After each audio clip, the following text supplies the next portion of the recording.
Why hello there, my name's Tom Moore and you are watching Teaching in Action, the show where I interview some of the best coaches and mathletes from around the world. In today's episode, I'll be interviewing none other than head coach Ashley Koo from Victoria University Secondary College. Now, Coach Ash will be covering a range of different things in today's presentation, including the 5 practices for orchestrating rich mathematical discussions with her students. She'll also have a look at some of the different capabilities and discuss how she explicitly teaches these to her classes.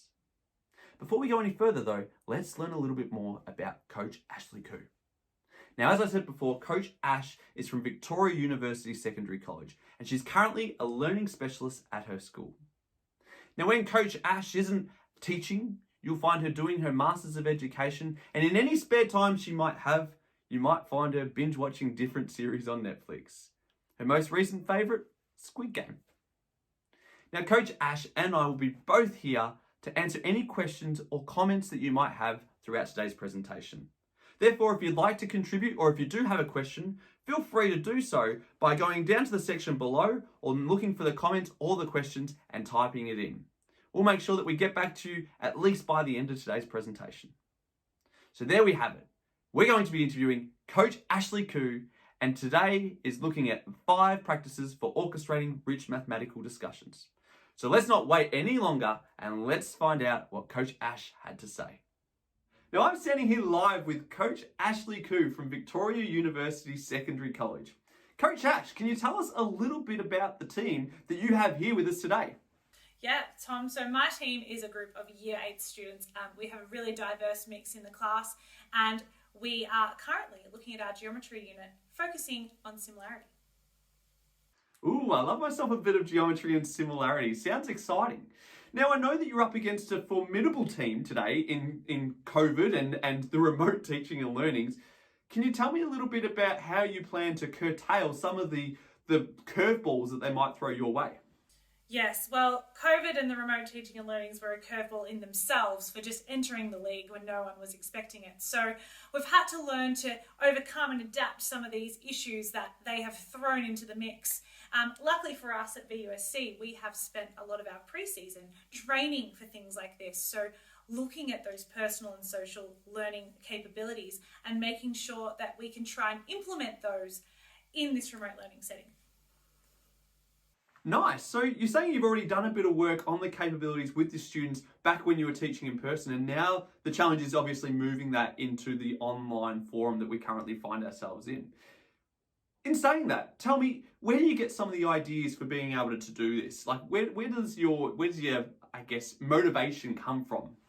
Yeah, so obviously when COVID and the remote teaching and learnings entered the game, we all knew that we had to adapt and make sure that the kids were able to bring some of those skills through. So I picked up a book called Building Thinking Classrooms in Mathematics by Peter Liljedahl.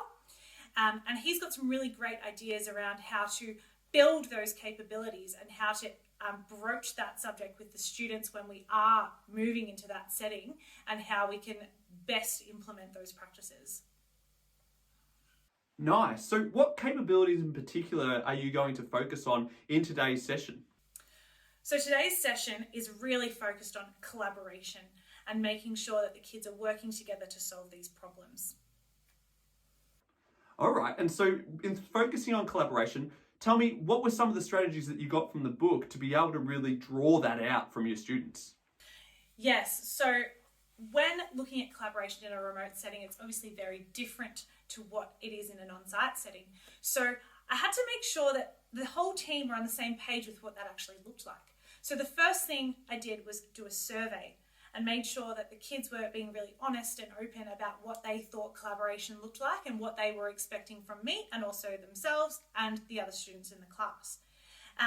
Then I took those answers and I compiled them to make a rubric that we were able to use for pre and peer and self-assessment. Nice. So you did a little bit of a survey, found out what students thought collaboration and teamwork looked like. Then you created a rubric based on the things that they came out with. So they owned essentially what it is and what they're being assessed on. And then you gave it to the students so that they could then peer assess. Is that what the plan of attack for this session in particular, for this game? Definitely. So we haven't yet done that, but that is the plan for the game. So after the game, the kids will use the rubric to self-assess and also assess their group members. Sounds exciting. I can't wait to see it. Now, before we go any further though, no doubt when you were, asking or surveying the students about what good collaboration looks like, no doubt things like sharing your thinking and talking through things was really important. Tell me, how do you go about incorporating that into your teaching of mathematics? Yes, well, this particular group of students, my team, are notoriously not liking to collaborate with each other. So they don't like to speak to each other. So we've had to foster that a lot over the pre-season. So to do that, I took some pages out of Smith & Stein's playbook, the 5 practices for orchestrating productive mathematical discussion. So there's 5 practices. 1 is anticipating, monitoring, selecting, sequencing, and connecting. Okay, so there's 5 practices you mentioned. Could you just maybe give us just a tiny little bit of information about each of those before we go and have a look at what happens in the upcoming lit game? Definitely. So obviously, when you're coming up against an opponent, you want to think about what's going to happen. So you need to anticipate what's actually going to happen in this game. Then you need to monitor, because sometimes what you anticipated doesn't actually happen. So you need to be monitoring at all times and making sure that you're adapting. Then we have selecting. So when I'm going through the game with the students, I'm going to make sure that I'm selecting particular pieces of footage and plays. I'm not going to use all of them, and sequence them in a way that makes sense and tells the story. Then we need to connect all of those things together to create that learning. Sounds extremely exciting. So we've got the 5 practices. You've talked a little bit about that.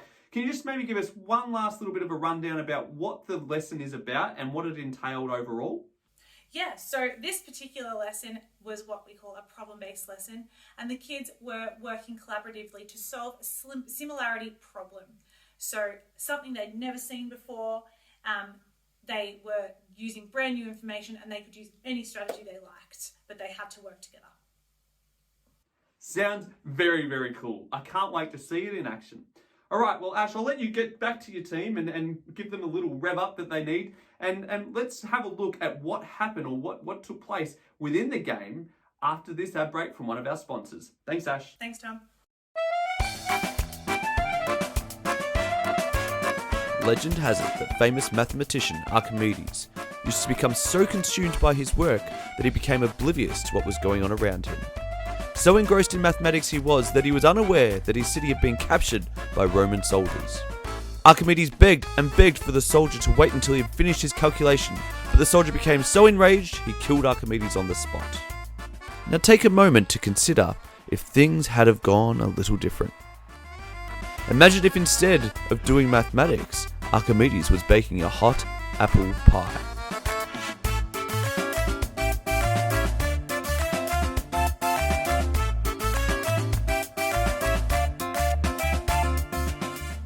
We like to think that things might have gone a little differently. Archimedes' pies, fulfilling lives since 212 BC. Why, hello there. If you're just tuning in, you are watching Teaching in Action. My name's Tom Moore, and I don't know about you, but I'm feeling a little bit peckish. Now, if you are just tuning in, today I've been interviewing Coach Ashley Koo from Victoria University Secondary College. She's filled us in on a bit of a game plan that she has for an upcoming lesson, and she's told us a little bit about the 5 practices for orchestrating rich mathematical discussions.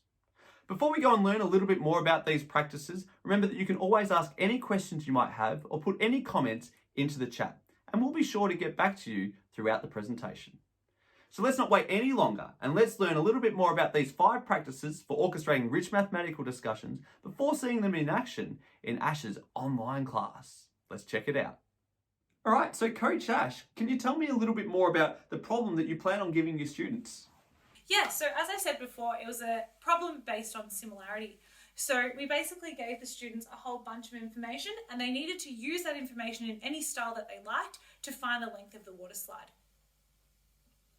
Okay, that sounds great. So you're saying they can choose any style they want in order to be able to approach the problem. So you're not giving them the strategy. Talk me through then about the anticipating part of the lesson. What does that involve?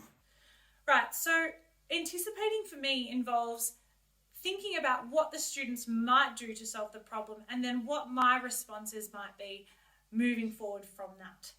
So considering all the different types of strategies that could appear.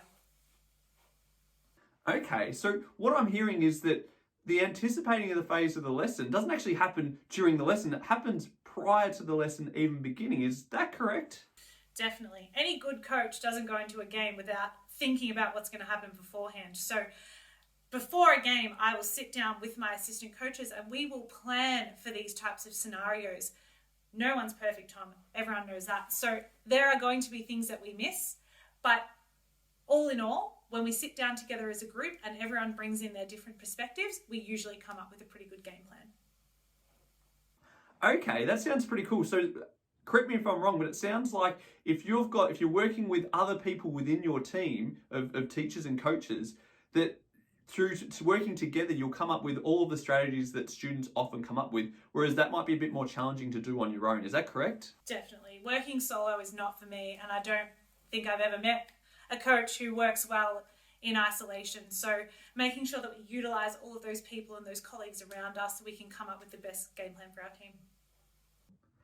Okay, sounds great. Now, I guess what I'm interested now to learn a little bit more about is, like, how do you use this anticipation to then think through the rest of the lesson? Yeah, so if you weren't going to do the anticipating stage of this, you may as well throw the rest of it out because it's so important moving forward with the rest of the practices. It helps you when you're monitoring the student work because you know what you're looking for. It helps you to select and sequence because you know the story that you want to tell with the maths. So you can best put those things together, and it helps you when you're connecting those ideas because you've already thought about those connections, but also making sure that you're flexible and adaptive when it comes to new strategies that maybe you haven't thought of and how they fit in the story as well. Okay, so what I'm hearing here, based on what you're saying, is that when it comes to building productive mathematical discussion and bringing in the capabilities, nothing happens by chance. You're very deliberate in your approach in order to make sure that you're getting the point across that you're wanting to happen throughout the game. Is that correct? Definitely. Obviously, things will happen that you don't anticipate, but it's not easy to tell a story if you haven't thought about what that story is going to be. Okay, well, it sounds exciting. I can't wait to explore this story some more. Let's now have a look at some of the work samples that came from your kids as they went through and explored the problem for themselves.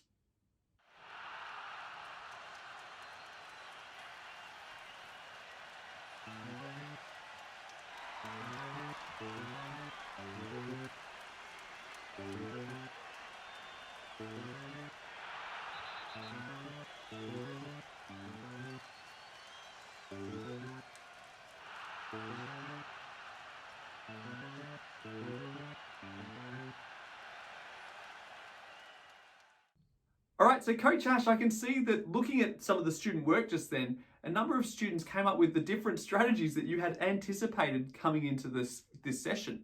Can you talk me through now the monitoring phase of the lesson? Yes, definitely. So unfortunately, because we are up against the COVID in this round, I've had to adapt what I do. So normally what I would do is roam around the classroom, looking at what the different students are doing and mapping them against my monitoring chart. So I've taken all of those anticipated strategies from the anticipation phase and popped them in a table with spaces to put the student names. That way I can group the students easily based on their strategy that they've used. But obviously due to COVID, I've had to change that. Okay, so you've created a monitoring chart where you go through and you keep track of what strategies students use. And that's what you would do normally in the regular classroom where you've got face-to-face learning. But you mentioned that the COVID's been a little bit different. Talk me through how you've approached it for remote teaching and learning. So coming up against COVID has made me have to shift the way that I monitor student work. I still am monitoring it, but I've had to change when I do it and how I do it. So normally I would monitor and then group into the collaborative groups. This time I've had to group first and monitor once they're in their collaborative groups and discussing. I don't think this is necessarily a bad thing though, because it's opened my eyes that we don't always have to group by strategy. Having mixed strategy groups is actually really beneficial at times, especially in this problem-based lesson. Okay, so kids have been grouped and it's sort of like random to some extent, like they just get put into their groups rather than based on strategy. But then you go through and have a look at what the students are doing on Microsoft Teams and explore, all right, well, what strategies are they using? And you're monitoring that way. Now, when you're doing that and you're monitoring, what kinds of things are you doing with the students as you're monitoring whilst they work through the problem? Yeah, so it all comes back to that anticipation phase. I've anticipated the types of questions that I'll be asking if they need prompting, whether it be for extension or if someone is struggling. So I'm going through, I'm monitoring the channels, I'm taking note of the different strategies that students are using, I'm looking at their discussion, and I'm also jumping in where needed. Okay, so you're asking extending questions to push students thinking further, but also you're asking questions to help students who might be struggling throughout based on the strategies and things that they're showing you. Is that correct? Definitely. That's exactly how this type of lesson runs in a remote setting. All right, well, that sounds pretty cool. Let's now have a look at some more examples of student work that came out throughout the lesson.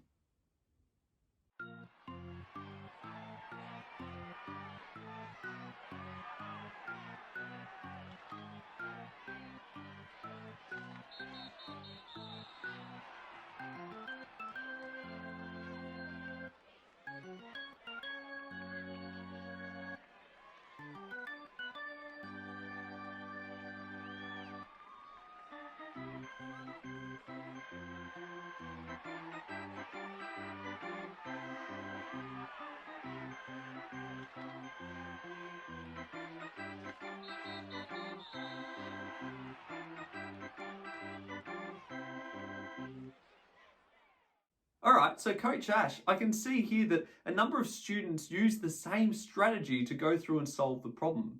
I guess now will probably be a great time to talk about the selecting phase of the game plan. Can you talk me through this? Yeah, so obviously, as you said, many students used the same strategy, but there were also a couple of different strategies shown during the monitoring phase. So I try to make sure that I select at least one work sample from each strategy. As you can see, so many kids use the additive strategy. I'm not going to pick all of them. I'm going to select one, maybe two students to work together to describe what they've done. All right, so why wouldn't you pick all of them? Why do you just choose a couple?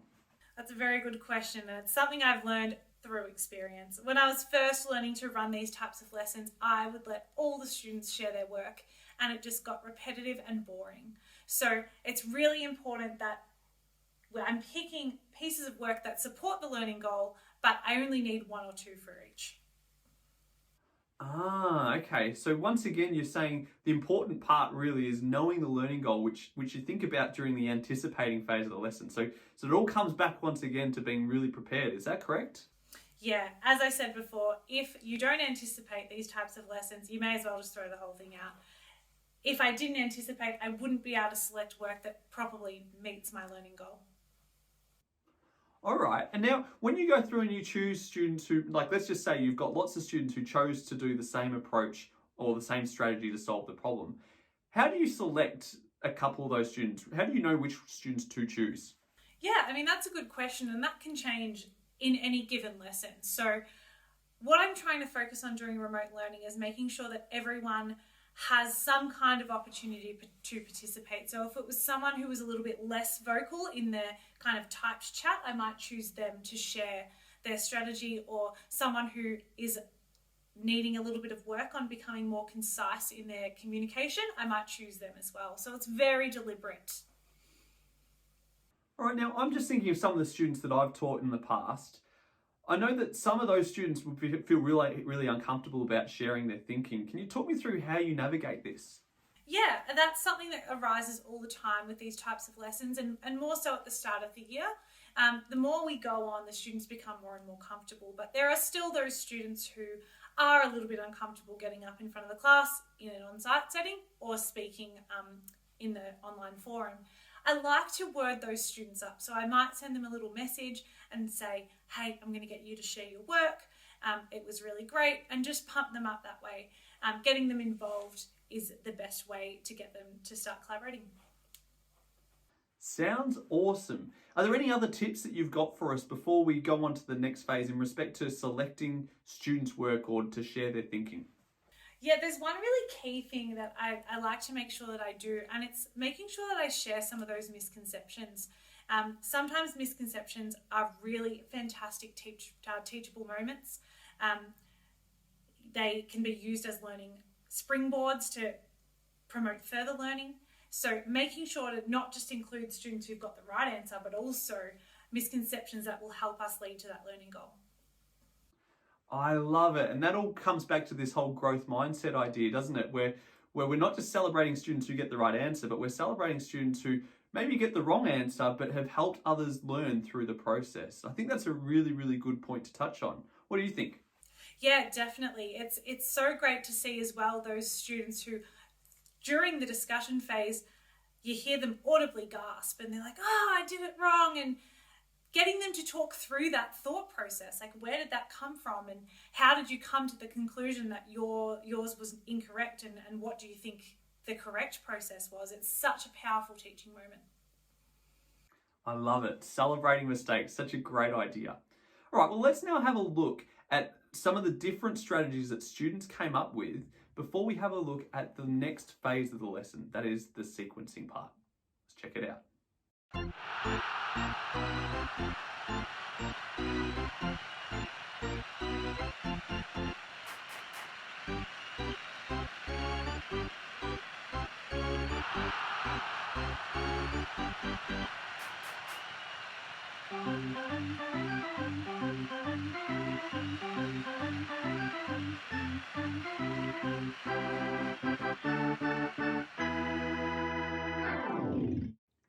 All right, so Coach Ash, we've just had a look at a range of different strategies which students use in order to solve the problem that you gave them. Can you now talk us through the sequencing phase of your game plan? Yeah, so for me, the sequencing phase actually is done hand in hand with the selecting phase. So when I'm selecting student work, already in my head, I'm thinking about how I want to sequence these work samples to tell the learning story. So we're back once again to this whole idea of the learning story, which you mentioned in the anticipating phase of the lesson, and we're kind of gone on with it throughout each of the other phases. So what I'm hearing is, once again, the anticipating phase and knowing what it is that you want to get across to the students is so important. Is that right? Yes, certainly it is. The anticipation phase is the most important phase of this entire thing for me, because it helps me identify what that learning journey needs to be, and it helps me to monitor, select, and sequence the work to make sure that I'm getting that story coming through. Okay, cool. Well, I guess in respect to that, how did you sequence this particular lesson with sharing your students' work that came through? Yeah, so obviously this particular lesson is focused around similarity.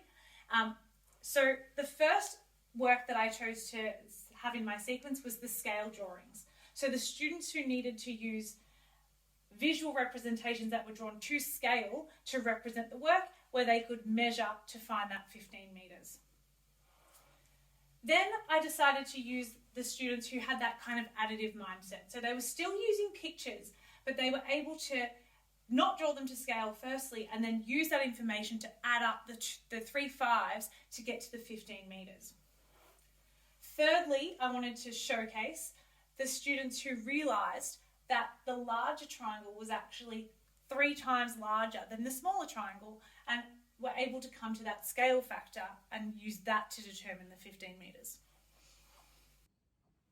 Very nice. So I can see here that it seems like you've sequenced the student work in terms of levels of complexity where it gradually increases.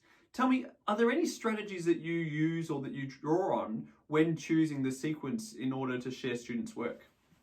Yes, I actually utilize the Singaporean model of concrete visual abstract. So you can see that they're kind of following that pattern. We've got the students who are having to draw it or make it to size, the students who are able to draw it and use their additive thinking, and then we've got the students who are able to bring all of that together and come up with that scale factor there. in a more abstract way. Okay, I like it. And you mentioned before as well about building in student misconceptions and making sure that students share those things throughout the sequencing and sharing of their work. Can you talk us through how you sequence that whole idea? Yeah, definitely. So, as I said before, misconceptions are so important as long as they lead to that learning journey. So, if they do, I try to make sure that they fit into that sequence. So, if there's a misconception in a visual way or a concrete way or an abstract way, I try to fit that into the sequence where it suits, and use that as a teachable moment in the learning journey. I like it. So what I'm hearing, based on everything that you've just said in this section, it's all about knowing the story that you want to tell and then making sure that you select students' work and sequence it in such a way that it tells a nice cohesive story and builds on from one another. Is that a correct thing to take away from this? Yeah, it certainly is. And the reason that I like to do it this way is because it means that kids can jump in and out at their level of learning. So if they are at a concrete phase, they can kind of join in at that phase and listen along to the rest. But the two phases that they're really focused on are the concrete and the visual. And it just kind of allows for that low floor, high ceiling as well. All right, I love it. Well, let's now have a look at you in action, teaching your class remotely, and see it all come together and culminate in the final phase of the lesson. Let's check it out. So I've picked a couple of work samples that I'd like to discuss. So Selena, can you talk us through what you did? I started off drawing like the what's it called again? The side length, which is 9, and then I also drew 6, and then I drew the slope, and then since 9 to 6 was 5 meters for the slide, it was 4 meters for the base as well. Mm-hmm. And then since I knew that there was like a 2 meter difference between 9 and 6. A how many meter? No, 5 meters. Right. So every time it goes down that much, it went sloped by 5. Yeah. And how much does it go down? So if we're looking just at this part here. Pardon? 3 times. Yep. So it goes down by 3. And Yep. then I add all the 5s together, which would be 15 meters. And then for the base, I also did like 4 times 3, which is 12. What's times? Multiplied. So what can you say about, like, if I do that, and then I do that, and then I do that, what can you say about those 3 triangles? And remember, this is not drawn to scale. They're congruent, I think. Yeah, so you've just made 3 congruent triangles. And you've said, well, if this is 5, and this is 5, and this is 5, well, then that larger one has to be 15. Okay, remembering also that we have our discussion stems. So making sure that because I'm about to ask someone what they think about what Selena said.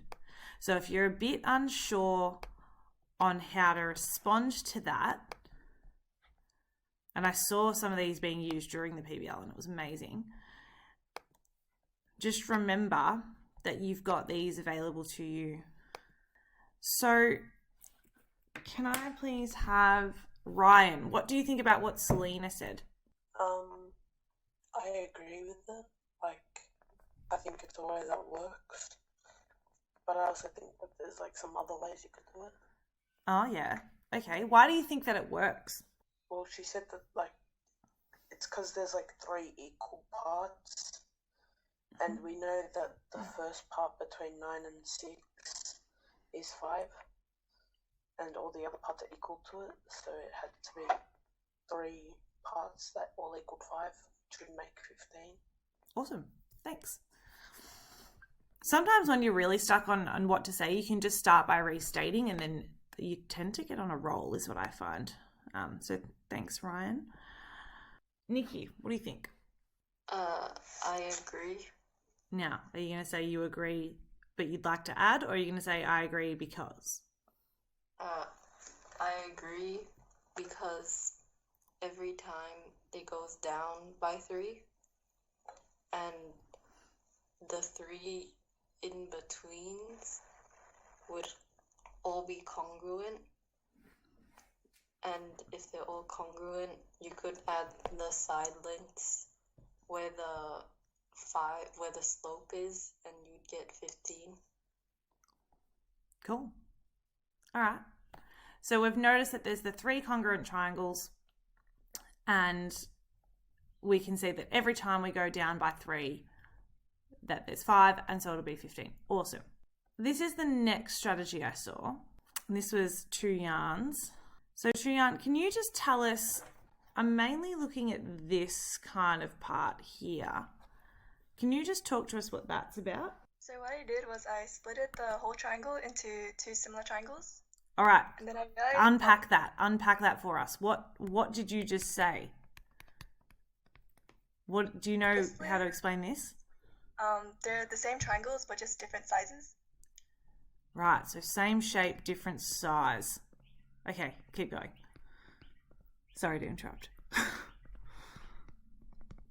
So you split it up into the 2 similar? And then I realized that the side lengths of one of the sides were both 3 and 6. So I divided 6 and 3, which was 2. And then triangle 2 was double the amount of triangle 1, since they were both similar triangles. To find x, I did 5 multiplied by 2. And to find the slope, I did 5 plus 10. Okay, right. That was a lot. That was a lot of information. But 2, you did a really fantastic job of explaining that. So now I'm going to get someone to try and re-explain what you just explained. So Josh, can you have a go at that? She saw she found all the side lengths for the separate triangles, other 2 triangles, and because of the information in the bigger triangle, and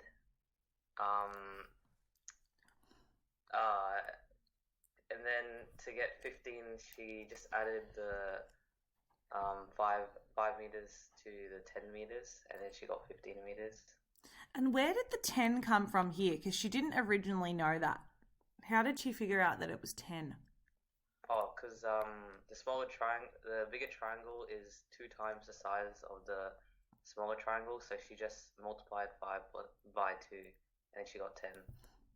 Awesome. That was a really great way to restate it, Josh. All right, Paige. I want you to talk about your conclusion, and I'm going to add a little diagram to help me. So do you want to chuck your mic on and do that? So when my group were discussing how we got our answer, not everyone got the answer, so we were discussing how we could have gotten the answer. And while doing it, realized that the 5 meters was, of the slope was a third of the total. Okay, so you're saying that this is a third of that. Is that what you're telling me? Yeah. Okay, so then what would this length be? 15. How do you know? Because we've multiplied each side by 3 to get the whole. So multiplying 5 by 3 would get 15. Okay, we're going to do some more kind of restating, rephrasing. Yasha Sweeney, can you please have a go at restating or rephrasing what Paige has just said? So basically what she did is that instead of, because you know how like a bit of a slope. It said that was 5, so she drew a triangle to try and show that. So she showed 5 as like the slope, and then she used that to draw the triangle, and she realized that instead of doubling like Tian did, she just multiplied all the sides by 3. Yep. And I like how you related it back to what Tu Yan did as well. All right, so Coach Ash, we've just seen you in action teaching your class and having you go at the last phase of your game plan. That is the connecting phase. Can you talk us through it, please? Yeah, so this particular phase is all about finding connections and those relationships between the mathematics that's being presented. Unfortunately today, I don't think this was my strongest work. And why do you say that? Well, I don't think I did enough work around drawing those connections out and facilitating that discussion amongst the students. I know that some did happen organically, but I don't think I did enough work as their teacher to make those connections really explicit. And so I guess, how would you then, moving forwards, if you were to do that same lesson again, what would you do differently to make sure you did make those connections more explicit? Yeah, so I think I would be just really deliberate about how I was phrasing my questions and asking the students to explicitly come up with those connections themselves. So how does this strategy relate to a different strategy, and which one would you use moving forward if you were to solve a similar problem? Okay, I really like that. All right, well, now I did see a number of brilliant things though. Like when I was watching the lesson, I was blown away by some of the discussion that still came out from the students. Can you talk us through maybe some of the strategies that you've used throughout, or that we saw in the little bit of footage that we just watched before? Yeah, so some strategies I found to be really useful when I am delivering these style of lessons, both on site and online, have been those discussion stems. So in terms of the capabilities, I find those to be really helpful in enabling students to become collaborative learners and reflective learners, because sometimes kids just don't know where to start. So the discussion stems help them frame their response, and then they tend to get on a roll once they've started. So things like the discussion stems, asking them to restate or rephrase, really help the students who sometimes struggle get involved. All right, and you mentioned before as well that you were really deliberate in respect to who you chose to share their work and share their thinking in terms of sequencing the work. Are you just as deliberate when you're choosing who to get to restate the problem and things like that? Or is it just more of an ad hoc approach? Look, the short answer is yes. I'm always deliberate in everything that I do. And in this particular case, the deliberateness came from the fact that I did know that I was filming. So I deliberately chose students who I knew would turn their mics on quickly and respond quickly, rather than having to wait around for students to get their mics to work and things like that. So I was deliberate in that sense in this particular lesson. Obviously, we are working in remote learning settings, so you've got to consider those types of things as well. In a normal setting, I would use paddle pop sticks to randomize it, or sometimes I even use what I've gleaned from the monitoring phase when I know that a specific student might have a really good idea about something, so I'll deliberately pick that student as well. Awesome, great stuff. Thank you so much, Ash, for sharing your insights into the 5 practices for generating rich mathematical discussion within your lessons. Now, hang around until after this ad break from one of our sponsors to hear more about Ash's post-match discussion and reflection on how the lesson went. Rollers, rollers, rollers! We've got rollers! We've got rollers made in Australia, rollers straight from China. We've even got your ancient Roman rulers. That's right, we've got rulers. We've got rulers that measure in millimeters, rulers that measure in centimeters, and even rulers that measure in meters. But wait, there's more. We even have rulers for the imperialists too. That's right, we have rulers that measure in inches, rulers that measure in feet. We've even got your stock standard yardsticks. So what are you waiting for? Come on down now for a bargain price and all your ruler needs. Why, hello there. If you're just tuning in, you are watching Teaching in Action. My name's Tom Moore, and based on that last advert, I've got no idea what's going on. No, seriously, we've just been interviewing none other than head coach Ashley Koo from Victoria University Secondary College. And she's been talking all about the 5 practices for orchestrating rich mathematics discussions with her students. And we've even seen some of these practices in play in one of her online lessons. Before we go back and hear about her post-match reflections, remember you can always ask any questions you might have or put anything you want into the chat, and we'll be sure to get back to you before the end of the presentation. Just look for it somewhere on your screen, wherever it happens to be.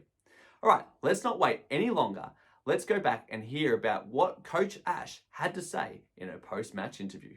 All right, Coach Ash, we have just seen you in action teaching your class and implementing your game plan using the 5 practices for orchestrating rich mathematical discussion. Can you talk us through the different things that came to light for you when you were watching back the lesson and reflecting on those 5 practices?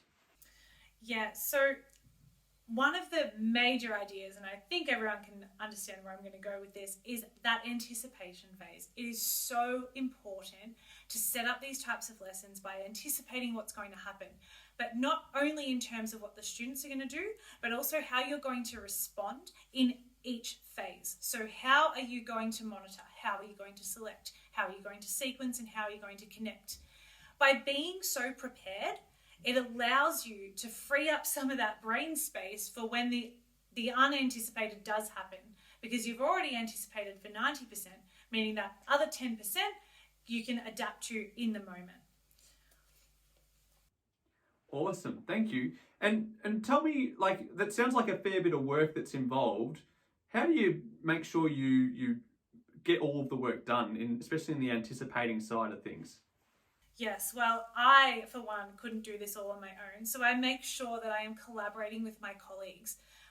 Firstly, it shares the workload around, and secondly, it also helps to open my horizons for different strategies that the students might use and different ways to respond to that as well. So collaboration with your colleagues is a really key aspect here. I love it. Now, when I looked at the question that you shared today, it obviously was a special type of question. Where do you get the resources from? Like, what places do you go to find these types of questions to use as PBLs with your class? Yeah, that's a good question. This particular question came out of a textbook, I think it might have been Jacaranda, and I just adapted it to what I needed. So I think in the textbook it was very scaffolded, multi-part question, whereas in this, in real life, you don't get that. So I stripped all of that back and I made it so they were just trying to find that unknown. But that's not the only place I look. I look at mathematics companies. I also use real life situations. I know I had a fencing issue when I was building my house and I used that as a PBL. So they really can come from anywhere. You just need to make sure that you're stripping it back to the bare minimum and not giving away too much in the way that you're phrasing the question. Well, I love that, especially in respect to the idea of using textbooks and things like that. So we're not getting rid of everything that you've already done in the past. We're using some of those resources still, but rather than doing a whole lot of questions, you're choosing one question and you're going really deep with it. Is that correct? Yeah, definitely. And for me, it's about not giving them those little mini steps along the way, getting them to figure those out on their own. Awesome. Now, going into this lesson, you had a plan of attack to look at the capabilities and to address your capabilities, in particular in personal and social learning with collaboration and teamwork. Talk us through that process that you did once again, and what was the outcome of using that process? Yeah, so again, at the beginning of this, I asked the students what collaboration looks like to them in a remote learning setting. And from there, I compiled those answers to create a rubric that they could self and peer mark on. So at the beginning of each lesson, the kids would set a goal in regards to their collaboration. And then they would communicate that goal with their group members who would then peer mark them. What I found was that because the kids were aware of their goals and they had kind of a mindset of where they wanted to go with the lesson, they were just much better at articulating themselves and working towards those goals.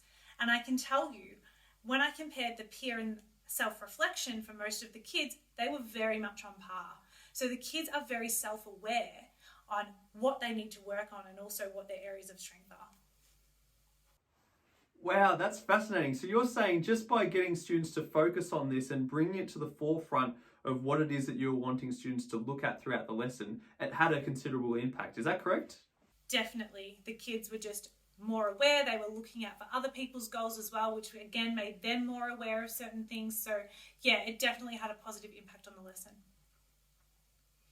Awesome. Now, would you continue doing this going forwards? And if so, would you use the same rubric or how would you go about it? Yeah, well, that's a good question. I haven't thought too much ahead in this instance, but I definitely would like to keep going with what we're doing. And as we evolve in how we collaborate in an online setting or even in an on-site setting, I might adapt the rubric to include more technical skills, but still with the same premise. I love it. I love it. Thank you.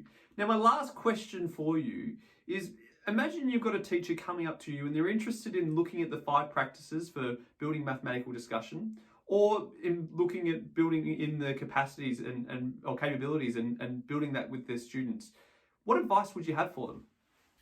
I think the first thing I want to say is not everything is going to go to plan. So before you get too ahead of yourself, make sure that even though you're anticipating all these things, not everything will go to your plan. So making sure that we're being as flexible and adaptive as we possibly can.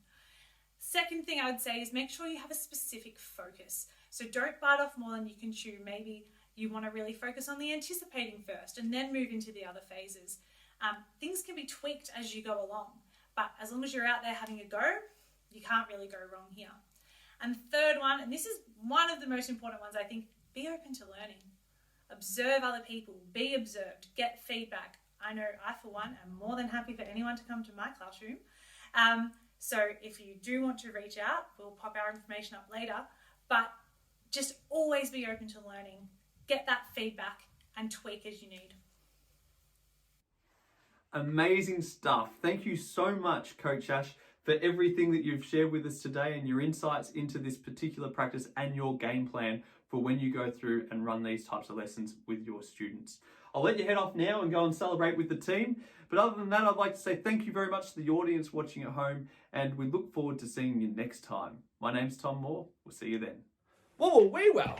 What are you doing? Don't go anywhere, because it turns out that we have a little bit of time, that's right, up our sleeve, and we have been given exclusive access to one of Coach Ash's real life classroom settings. That's right. We will be going behind the scenes and seeing what Coach Ash does when teaching her class in person and running one of these problem-based lessons using the 5 practices for orchestrating rich mathematics discussion. As you go through and watch the video, we recommend that you have a think about the 5 practices that we've just spoken about, and feel free to identify them within the video and put them into the chat as you think you see them happening. Of course, if you have any questions as well, you can put those in the section below. Otherwise, we'll be back right after this to discuss it a little bit more and to wrap up the show. Let's check it out.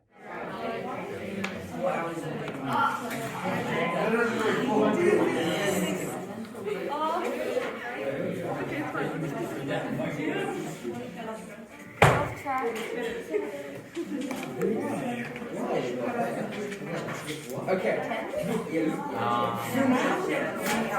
Maybe 5.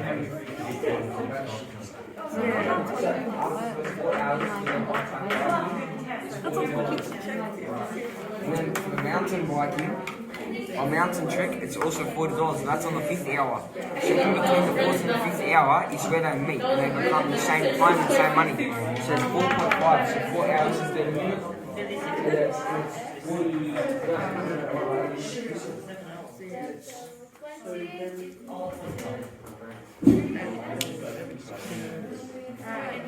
Okay, so explain to me.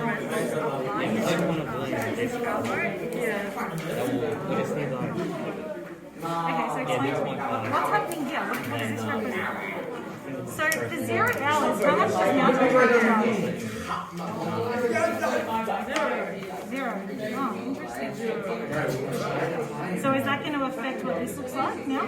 How is that going to affect? Could you see the intersection point from the table? No, I can see that.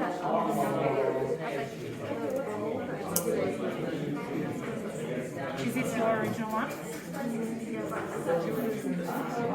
Ah, okay. So, but that red line is the line. Can we please pop our posters up on the board? Alright, so there's a few different strategies on display. And the first thing I want to do is sort them a little bit in terms of the strategy. So let's start with maybe this one. Who thinks they did a similar strategy to that one there? Yep, Naya, you got that? This one? Anyone else? What strategy might we call this group over here? These four. What have they all done, effectively? Isabel?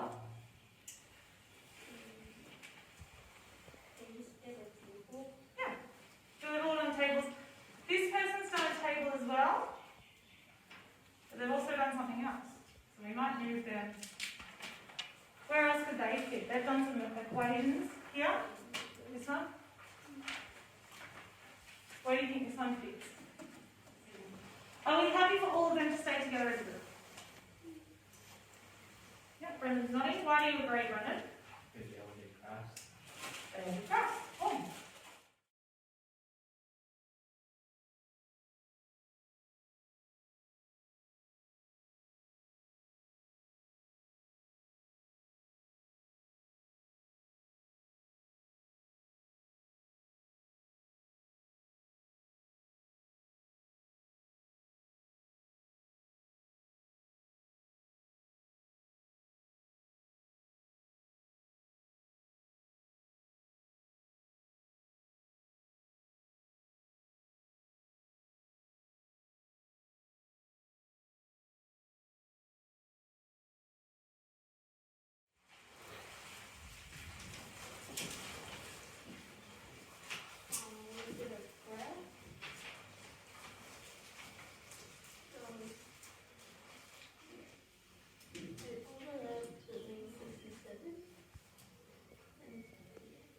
I'm going to need an explanation on that graph.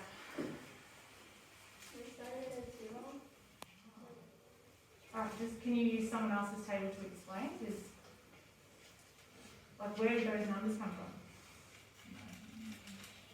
Sean, why is it important to find when they overlap? Because when you find where they overlap, you find whereabouts they get close to each other, so how far, how long the hours go. So, from what I can tell from an IO's group, they did a table first and then realised that the answer was not a whole number. So then tried to graph it to find what that whole number might, or what that decimal number might look like. I feel like you have taken a different path. So can you talk us through it? So for the upfront writing, it was $5 for an hour plus 20 for the intern. Hey, what do you think?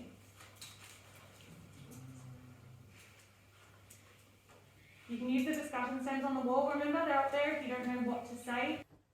Whoa! Let's see that again in slow motion replay. You can use the discussion stems on the wall, remember? They're up there if you don't know what to say. They are there for us. Do you agree? Do you disagree? Would you like to add on?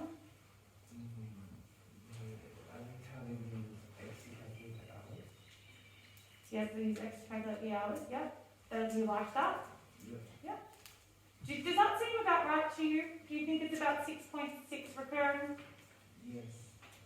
Why? Because on the graph it's near 6. Mm-hmm. You need that area like 6.6. And there it's 6. But I thought that was absolutely amazing for one of our first ones back, really, from remote learning. So I would like you to all give yourself a clap.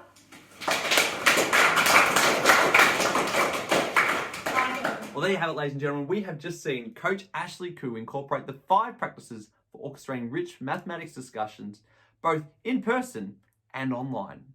We've also seen how she explicitly teaches the capabilities to her students. I'd like to take this opportunity to thank Coach Ashley Koo, as well as Victoria University Secondary College and all of the students involved in putting together today's presentation. I also know for a fact that Coach Ashley Koo would like to thank a number of people who have helped her to develop this skill set over the years, and you'll find those within the closing credits. Don't go anywhere though, because we will be back straight after these credits to answer any questions you might have live.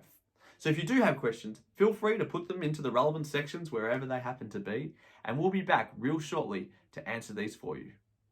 Until then, my name is Tom Moore, and I look forward to seeing you next time on Teaching in Action.